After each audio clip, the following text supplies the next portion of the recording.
Hay escenas del Evangelio que parecen escritas para los días en que una ya no sabe muy bien qué hacer con su fe. Emaús es una de ellas. No empieza con una victoria brillante, no empieza con una multitud cantando, no empieza con certezas, empieza con dos personas caminando. Caminan al atardecer, caminan después de una pérdida, caminan hablando de algo que no logran comprender del todo. Y mientras caminan, Jesús se acerca. Esa es la primera gran belleza del relato. Jesús resucitado no aparece primero en el centro del poder, no aparece en el templo, no aparece dando órdenes, aparece en un camino de tristeza, aparece al lado. Eso ya debería bastarnos para volver a escuchar este Evangelio con mucha atención, porque Emaús no es solo una historia sobre la resurrección, es también una historia sobre la manera en que Dios se hace presente cuando una comunidad está herida. Es una historia sobre memoria, sobre interpretación, sobre compañía y también, si la leemos con cuidado, sobre las personas que muchas veces quedaron en la penumbra del relato. Por eso, hoy quiero proponerte una pregunta sencilla, pero importante. ¿Y si Emaús no fuera solo el relato de dos discípulos que reconocen a Jesús, sino también el relato de una comunidad que aprende a ver de nuevo a Jesús, ver de nuevo las Escrituras, ver de nuevo la propia historia y quizá también ver de nuevo a quienes siempre estuvieron ahí, pero no siempre fueron reconocidas? El texto de Lucas dice que dos discípulos iban de Jerusalén a Emaús. Uno tiene nombre, Cleofás, la otra persona no, y ese detalle, que a veces pasa desapercibido, es en realidad muy sugerente. Uno es nombrado, la otra persona queda sin nombre.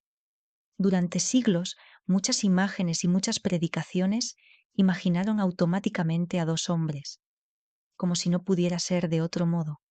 Pero el texto no dice eso, el texto solo nombra a uno y deja a la otra persona en el anonimato. Aquí una lectura feminista no viene a imponer algo extraño, viene más bien a hacer una pregunta honesta. ¿Por qué hemos llenado tan rápido ese silencio? ¿Por qué la tradición ha supuesto tan fácilmente una escena masculina? ¿Qué pasa cuando volvemos al texto y dejamos que el texto vuelva a abrir la pregunta? Eso es importante decirlo con claridad. Una lectura feminista seria no consiste en inventar datos, no consiste en forzar el Evangelio, consiste en leer con atención allí donde la costumbre ha cerrado demasiado rápido lo que el texto dejaba abierto. Y aquí Lucas deja algo abierto, más todavía. Lucas no presenta nunca el discipulado como un círculo reducido solo a los 12. En su Evangelio aparece un seguimiento más amplio. Hay una comunidad más grande, hay otros discípulos, hay mujeres que acompañan a Jesús, que sostienen la misión, que escuchan la palabra, que permanecen cerca en momentos decisivos. Eso cambia mucho la escena, porque entonces Emaús ya no se ve solo como el camino de dos varones aislados, se ve como parte de una red más ancha de discipulado, una comunidad real, compleja, plural. Y aquí aparece una segunda clave decisiva. Antes de llegar al relato de Emaús, Lucas ya nos ha contado algo que a veces olvidamos demasiado pronto. Las mujeres fueron al sepulcro y recibieron primero el anuncio de la resurrección. Dicho de otro modo, cuando los de Emaús van caminando, la noticia ya ha sido pronunciada. La Pascua ya ha comenzado a ser anunciada. Y ese anuncio ha pasado primero por voces de mujeres.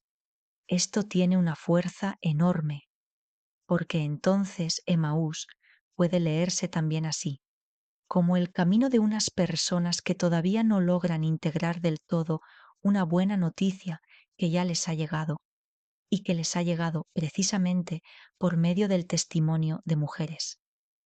Y eso no es una idea menor, es una inversión importante de perspectiva.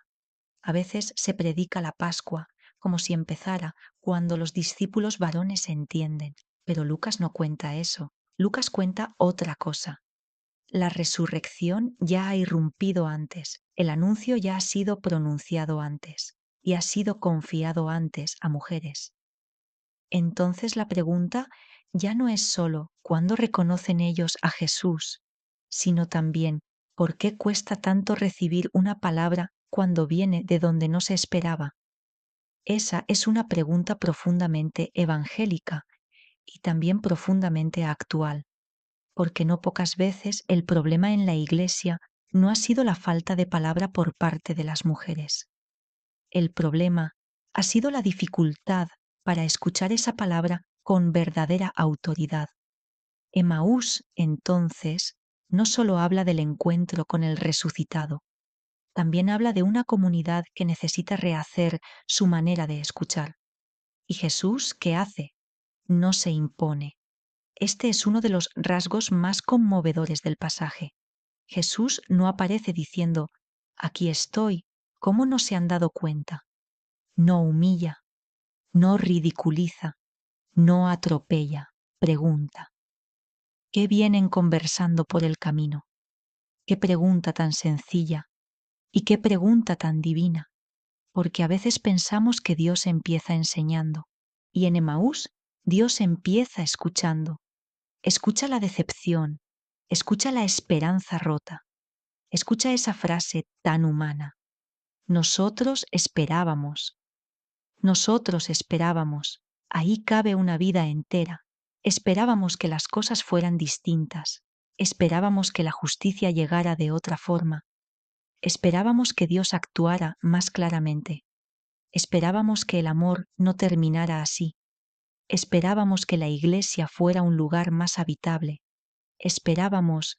Emaús es también el Evangelio de las esperanzas heridas, y quizá por eso sigue siendo tan contemporáneo, porque mucha gente creyente vive hoy ahí, caminando, hablando, recordando algo precioso que parecía promesa y que ahora duele nombrar. Pero Jesús no desprecia esa fragilidad, la acompaña y luego hace algo decisivo. Relee las Escrituras, no borra el dolor, no niega la cruz, no dice que no pasó nada, hace otra cosa, muestra que la historia puede entenderse de un modo nuevo. Aquí está uno de los núcleos teológicos más hondos del relato. La Pascua no elimina la memoria, la transforma, no destruye la historia, la reinterpreta, no nos saca mágicamente del sufrimiento, abre dentro de él un sentido nuevo. Y ahí hay una afinidad muy profunda con la tarea de la teología feminista, porque la teología feminista, cuando es fiel al Evangelio, también trabaja así. Vuelve a la memoria, vuelve a los textos, vuelve a la tradición y pregunta, ¿qué historias quedaron tapadas? ¿Qué presencias fueron minimizadas? ¿Qué voces estuvieron ahí, pero no fueron recibidas en toda su densidad? No para inventar otra fe, sino para dejar aparecer dimensiones de la fe que habían quedado oscurecidas. En ese sentido, una lectura feminista de Emaús no añade algo ajeno. Ayuda a mirar mejor, ayuda a escuchar mejor, ayuda a recordar mejor. Y esto se vuelve todavía más bello cuando observamos dónde ocurre el reconocimiento. No ocurre en el templo, no ocurre en una gran ceremonia, no ocurre en un acto de poder, ocurre en una casa, ocurre al caer la tarde, ocurre cuando esas personas le dicen, quédate con nosotras, con nosotros. Y esa frase, tan simple, cambia todo, porque antes de reconocerlo, ya desean su presencia. Antes de saber con claridad quién es, ya quieren que se quede. Antes de comprender del todo, ya han abierto un espacio de hospitalidad. Y ahí, en ese gesto de acogida, el relato da un giro. Jesús entra, se sienta a la mesa, toma el pan, lo bendice, lo parte, lo da, y entonces se les abren los ojos. No se les abren los ojos en el control, no se les abren en la discusión abstracta, no se les abren en una demostración de fuerza, se les abren en el pan compartido. Esto es importantísimo. porque el resucitado se deja reconocer en una escena de relación, de mesa, de don, de comunidad, no en la lógica del dominio, sino en la lógica del compartir. Y eso tiene consecuencias muy hondas para pensar la Iglesia. Si Cristo se deja reconocer ahí, entonces toda forma de comunidad cristiana que se organiza desde la exclusión, desde la superioridad incuestionable, desde el silenciamiento de unas voces por otras, queda interpelada por Emaús. Porque Emaús dice, mírenlo bien, el centro no está en el poder, el centro está en la presencia que acompaña, en la palabra que interpreta y en el pan que se comparte.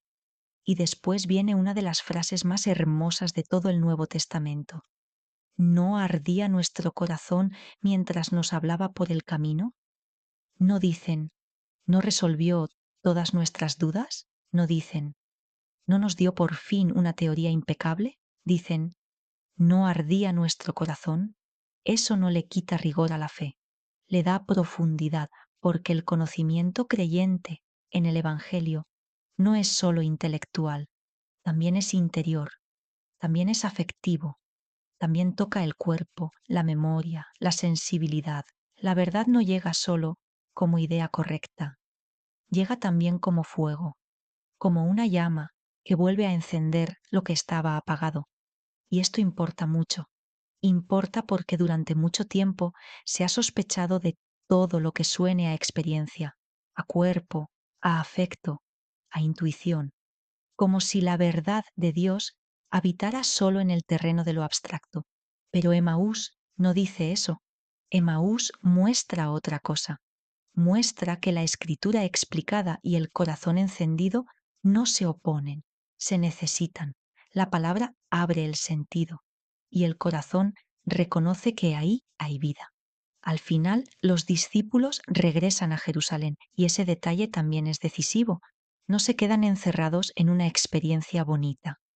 No convierten el encuentro con Jesús en una emoción privada. Vuelven a la comunidad, pero vuelven distintos, vuelven con otra lectura de lo ocurrido, vuelven con otra comprensión de la escritura, vuelven con otra percepción de la presencia de Jesús y, podríamos decir también, vuelven con una posibilidad nueva de escuchar aquello que no supieron escuchar del todo al comienzo. Tal vez ese sea uno de los frutos más necesarios de una lectura feminista de este Evangelio. No romper la comunidad, sino ayudar a sanarla. No vaciar la fe, sino ensancharla. No abandonar el texto, sino volver a él con más honradez. No quitarle centralidad a Cristo, sino reconocer mejor cómo y con quiénes camina Cristo. Porque eso es lo que está en juego, no una moda, no una consigna, no una polémica pasajera. Lo que está en juego es la amplitud del Evangelio. Lo que está en juego es si vamos a seguir leyendo desde inercias que estrechan el relato, o si vamos a dejarnos convertir por la generosidad de un texto que todavía tiene más que decirnos. Quizá por eso el personaje sin nombre de Emaús sigue siendo tan importante, porque representa a muchas personas que estuvieron presentes y no siempre fueron nombradas, a muchas que caminaron y no siempre fueron recordadas, a muchas que sostuvieron la fe y no siempre recibieron autoridad, a muchas discípulas, quizá, cuya memoria quedó difusa en una tradición que conservó mejor otros nombres.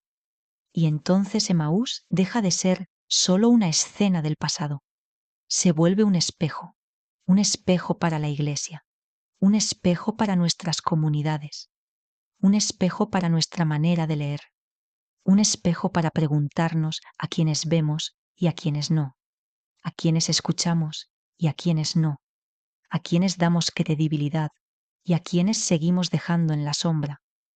Tal vez una de las mayores fidelidades al resucitado consista justamente en eso, en aprender a ver de nuevo la escritura, ver de nuevo la mesa, ver de nuevo la comunidad, ver de nuevo a las discípulas, porque al fin y al cabo Eso pasa en Emaús. No aparece un evangelio nuevo, se abren los ojos. Y cuando los ojos se abren, no solo cambia la imagen de Jesús, cambia también la imagen de quienes caminan con Él. Quizá ahí está la invitación final de este relato, dejar que Cristo nos alcance en nuestros caminos cansados, dejar que nos pregunte qué venimos conversando, dejar que relea con nosotras y nosotros nuestra historia, dejar que se siente a nuestra mesa y dejar que en el momento menos espectacular y más verdadero nos abra los ojos. Porque allí donde el pan se comparte, donde la memoria se sana y donde las voces silenciadas vuelven a ser escuchadas, la Pascua no es solo un recuerdo. La Pascua vuelve a suceder.